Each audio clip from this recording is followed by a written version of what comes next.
Attorney Dov Jacobs has been appointed as Associate Counsel to former President Rodrigo Duterte.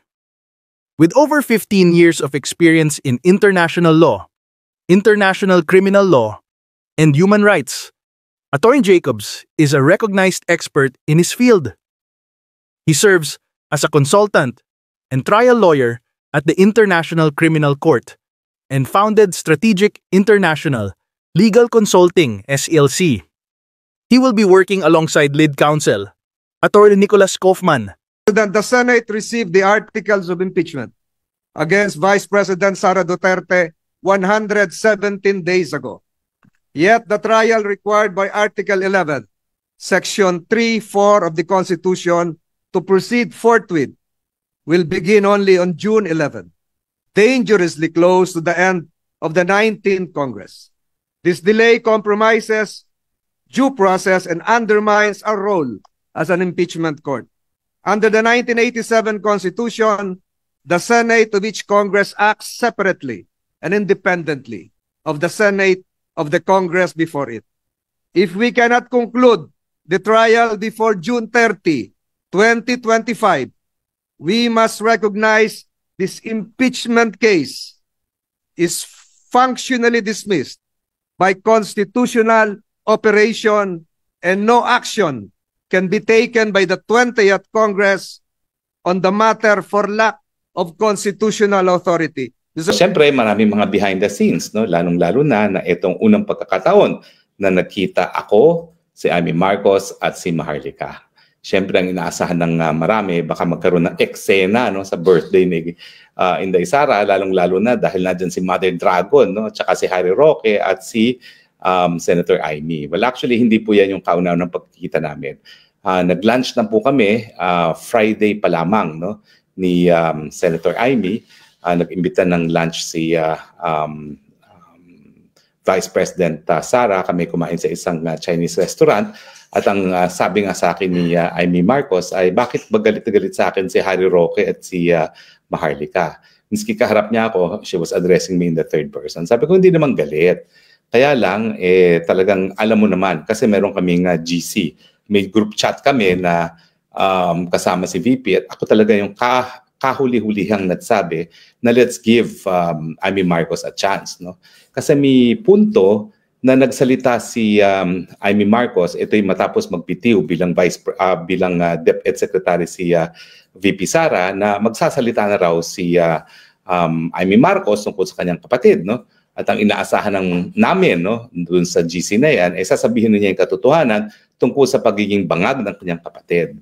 At nagkaroon nga ng mga balita na una, gagawin niya interview sa Channel 7, sino ba yun? Yung Morales na newscaster, tapos na-postpone daw, tapos nag-iba ng channel, pero hindi nangyari. So, yung matapos talaga magbitiw si VP Sara as DepEd Secretary, ang inaasahan namin doon sa GC na yon, magsasalita siya tungkol doon sa tunay na pag-iisip ng kanyang kapatid.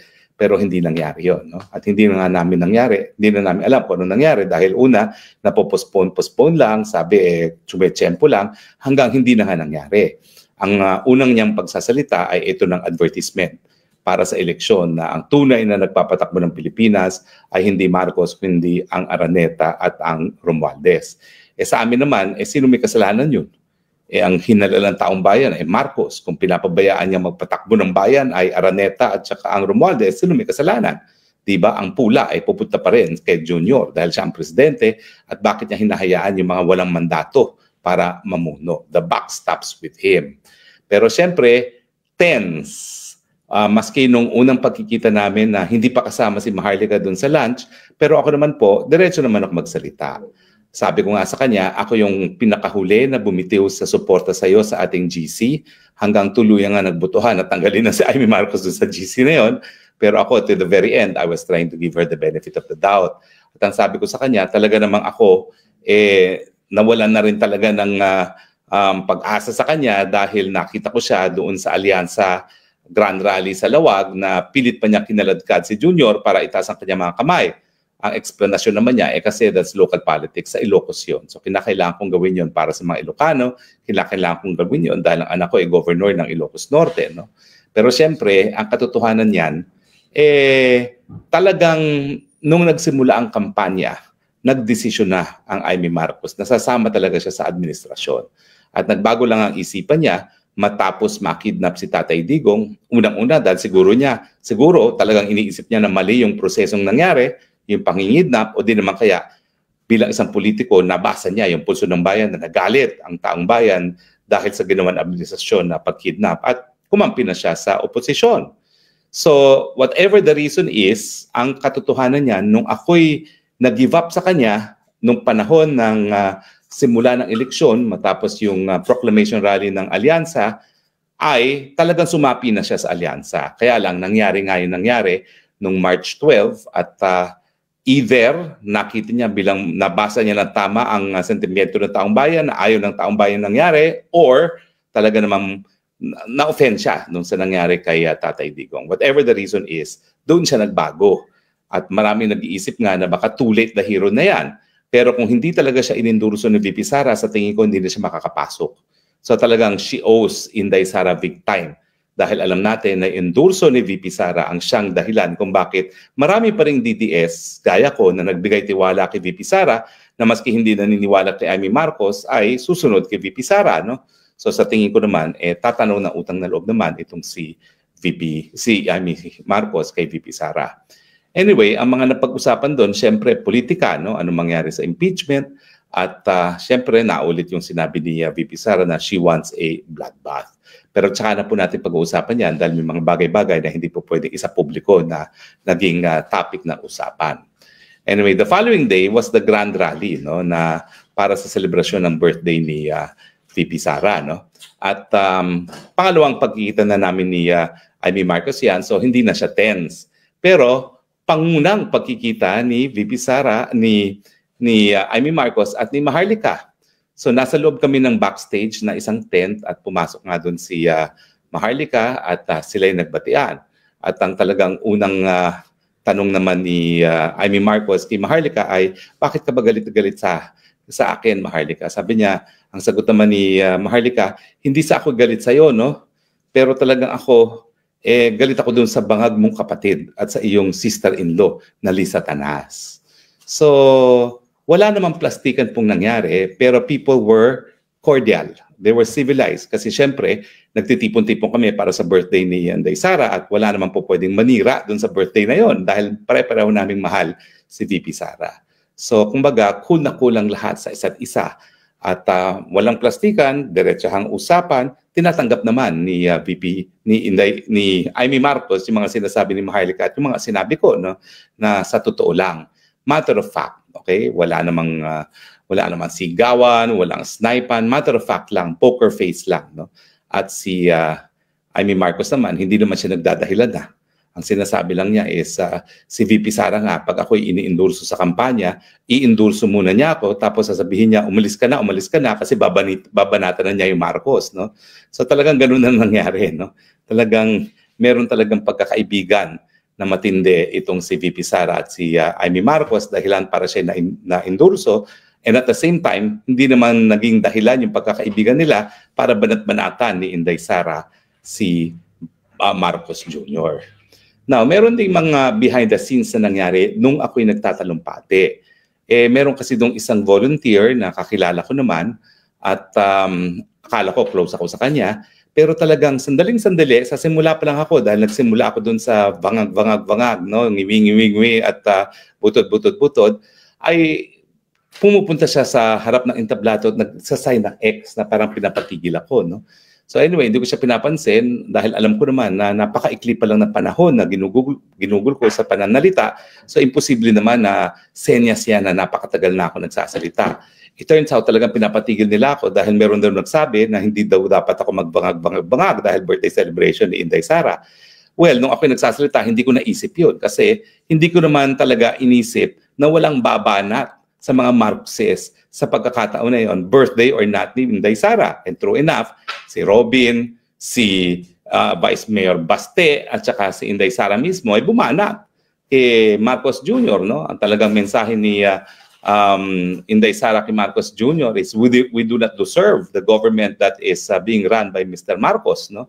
So di ba banat din naman yon.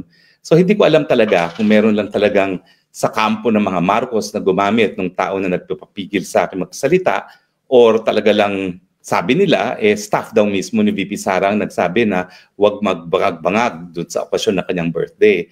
Pero ako hindi ako naniniwala doon dahil kakilala naman ako ni Inday Sara mismo. Kaya nga ako nandito sa Dahig, humihingi ng asylum dahil walang tigil ang aking pananalita. At maraming salamat nga pala kay VP Sara doon sa napakaganda niyang sinabi na naniniwala siya yung pagigipit sa akin ay dahil nga sa pagiging malakas na supporter kay Tatay Digong at sa kanya, no? At kaya hindi ako naniniwala na si VP Sara mismo isa-censor ako. Kasi naintindihan niya na talaga nagkaloko-loko na yung buhay ko, yung aking pamilya, na wala nang lahat sa akin, wala nang lahat importansya sa akin dahil nga ayaw kong bumitiw sa aking suporta sa kanyang ama at sa kanya. So bakit naman si Inday Sara pa magpapasensor sa akin? So sa akin may mas malawakan, mas malalim pang kwento dyan. Siyempre, may mga ibang teorya dyan na baka mayroong secret supporter talaga mga Marcos doon sa organizers na talagang pinipigil ako dahil alam nila na napapalasing itong si Liz Satanas kapag ay napapanood na nagbabangag at saka lalo na yung butod-butod-butod. No? Ako naman, ba't ko naman ititigil yan? Kinasuhan na nila ako na walang saysay na non-bailable, sinira na nila ang pamilya ko, sinira na nila ang buhay ko, at least mamatay sila sa galit sa akin, sa inis. Dahil hindi ako titigil sa bangag-bangag, ngiwi-ngiwi at butod-butod. Agree or disagree? Di ba dapat naman? Abay, hindi naman po pwede no, na talagang I take it sitting down. No? Dapat sila din naman ay mabuisit kahit papano. No? At least kahit papano nakakagante ako by making sure na nabubuisit sila. No? Pero hindi naman nagtagumpay yung nais nagsasensor sa akin. Ang sinabi ko nga, ano ba yung ganyan ka ng ganyan? Ibig sabihin ba niya, magbuburles na ako? Of course, napaikli ko yung aking talumpati kasi ang nagawa ko lang, nagsayaw ako. Pero hindi naman ako nakapagsalita ng mahaba, pero hindi rin ako nagpasupil. Sa loob-loob ko nga, si Marcos Jr., kinasuhan na ako ng non-bailable, hindi na pa niya ako napapatahimik. Sino pa dito sa Hague magpapatahimik sa akin? Aber, at kasama ko pa ang Maharlika. Pwede ba nila kaming supilin na magkasama? Hindi ata po pwede yon. Kung si Marcos hindi nagtagumpay, sino sila dito para magtagumpay na patahimikin kami? So hindi po tayo nagpasupil, nagbangag-bangag pa rin, ngiwi-ngibi pa rin, at gagawin pa rin natin yan habang narariyan ang bangag na administrasyon. Although, naisip ko rin na siguro baka staff ni Amy yung nagpapapigil. Pero wala naman po akong basihan for saying that. Kasi syempre, nasasaktan siya kapag tinatawag na bangag-bangag yung kapatid niya. Pero sa totoo naman, sinasabi ko naman sa inyo, no, nung aming meeting ni Amy Marcos, wala naman pong plastikan at talagang diretsahan naman kami, no, na tinatawag namin bangag kasi yung kapatid mo. No?